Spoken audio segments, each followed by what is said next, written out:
4, verset 3. La Bible dit, voici les tentateurs s'approcha de Jésus. C'est-à-dire, c'est seulement le diable qui est appelé tentateur. Mais lorsque vous vous faites face au mal, au péché, et que vous appelez que c'est Dieu qui me tente, donc vous voudrez appeler Dieu tentateur, or déjà là, vous êtes dans le mal. N'appelez pas que lorsque vous vous retrouvez devant un péché, devant un désir de commettre le mal, vous vous dites que ça c'est Dieu qui me tente. Non. Devant toute tentation, c'est le diable qui est derrière. Devant tout ce qui vous séduit au mal, c'est le diable qui est derrière. Parce que c'est lui seul qu'on appelle le séducteur. C'est seulement le diable qu'on appelle le tentateur. Que le Seigneur vous bénisse richement. La tentation, qu'est-ce qu'elle vise premièrement? Lorsque la tentation vient, la toute première des choses qu'elle vise, la tentation cherche à vous séparer de Dieu. Le diable sait que vous êtes fort avec Dieu. Personne n'est fort s'il n'a pas Dieu. Aucun homme sur cette terre ne peut se dire que je suis fort, je suis intelligent, je peux faire ceci ou cela sans Dieu. Non. La Bible dit, avec Dieu, nous ferons des exploits. C'est-à-dire, le diable sait que si vous demeurez seul, si vous n'avez plus Dieu, il peut faire de vous tout ce qu'il voudra. C'est-à-dire, la première des choses qu'il recherche, lorsque le diable vient vous tenter au mal, lorsque le diable vous expose au péché, la première des choses que le diable est en train de chercher, c'est de vous séparer de Dieu. Lorsque l'homme est séparé de Dieu, l'homme devient faible, l'homme devient vulnérable. L'homme ne peut plus être fort lorsqu'il est séparé de Dieu. Parce que Dieu, c'est la vie. La Bible dit dans Jean chapitre 1 que cette parole était la vie et la vie des hommes. C'est-à-dire, quand le diable vient au devant de vous, il a le premier objectif de vous séparer d'abord de Dieu.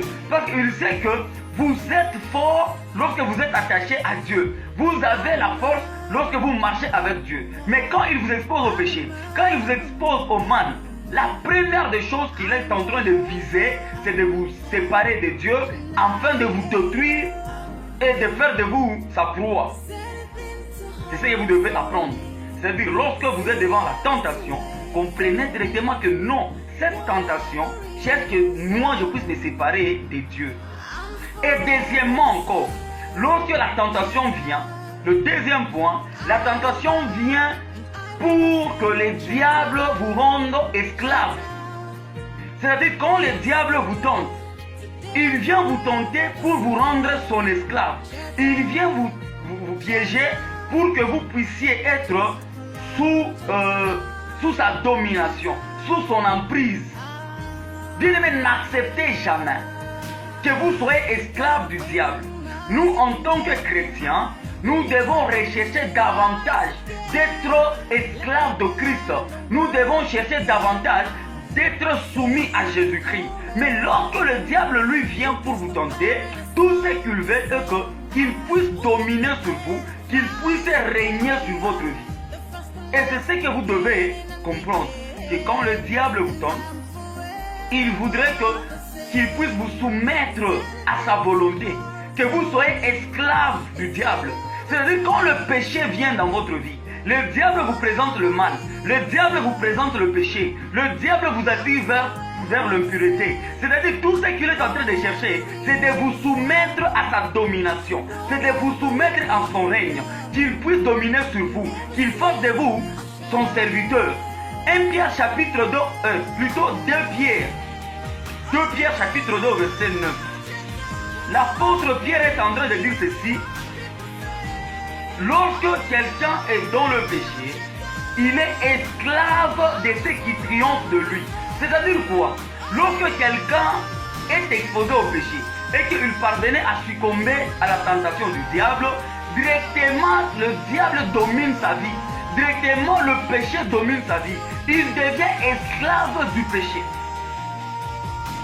Bien aimé, c'est très dangereux lorsque vous êtes exposé à la tentation et que vous y succombez. C'est très dangereux, bien aimé.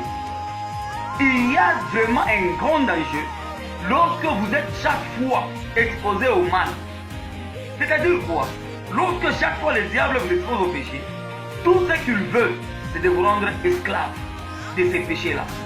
Il y a beaucoup de gens qui commettaient le péché par simple plaisir. Mais aujourd'hui, pour quitter ces péchés, ça devient maintenant un problème. Il commence à beaucoup lutter. Il commence à beaucoup se battre. Pour maintenant quitter ses péchés, il ne parvient plus. Pourquoi il ne parvient plus? Parce que dans le péché, il y a la puissance de l'esclavagisme. Dans le péché, il y a la puissance d'asservissement. C'est-à-dire quand le péché entre dans votre cœur, quand vous êtes séduit par le diable, quand vous êtes tenté, facilement le diable prend les dessus sur vous. C'est pourquoi vous allez voir, vous avez déjà fait beaucoup d'années à l'église. 2 ans, 3 ans, 10 ans, je ne sais pas. Mais jusque-là, vous êtes esclave d'un certain péché. Pourquoi? Parce que dans le péché, il y a une puissance qui asservit les hommes.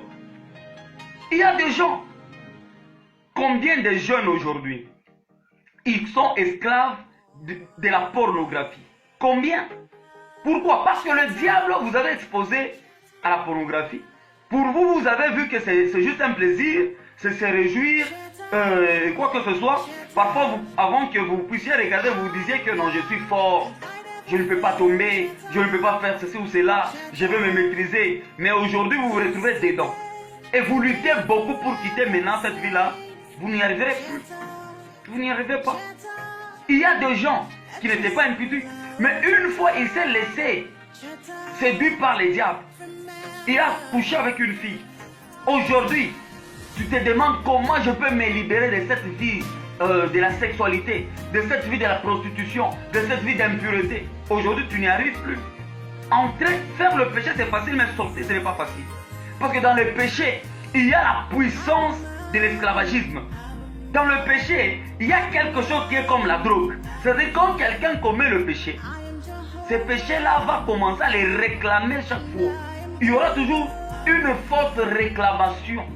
Dieu, mais ne jouez pas avec le péché.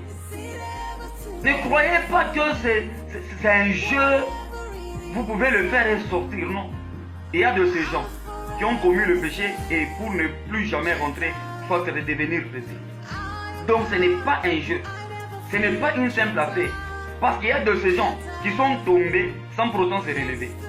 Si Dieu nous apporte de tels messages, il voudrait aviser ceux-là qui ne sont pas encore tombés. Parce que l'apôtre Paul dit que celui qui se croit être debout prenne garde de tomber. Que celui qui se croit être debout, qu'il fasse attention de tomber. Parce que tomber n'est pas facile. Vous pouvez tomber pour ne plus se relever, bien-aimé. Il faut faire très attention avec le plan du diable. Et nous devons connaître comment le diable travaille. Nous devons connaître quelles sont les stratégies du diable. C'est-à-dire, lorsqu'il vous propose le mal, il cherche vous asservir.